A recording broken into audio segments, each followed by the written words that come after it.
Do you want to disable BitDefender in Windows 11? In this video, I will guide you step by step on how you can do that. First, open BitDefender. Now, click on Protection on the left side menu. In the Antivirus panel, click Open. Go to Advanced tab and turn off BitDefender Shield.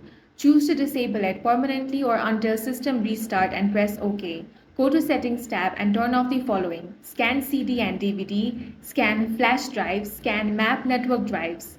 Now, to disable the Advanced Threat Defense, you want to head over to Advanced Threat Defense panel and click Open. In the Settings tab, turn off Advanced Threat Defense.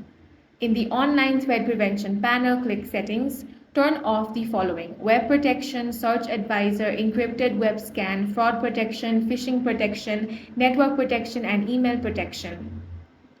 In the same way, to turn off Firewall, go ahead and turn that off. Then turn off the anti-spam switch, turn off vulnerability switch, turn off the crypto mining protection switch, and then finally turn off the ransomware remediation switch.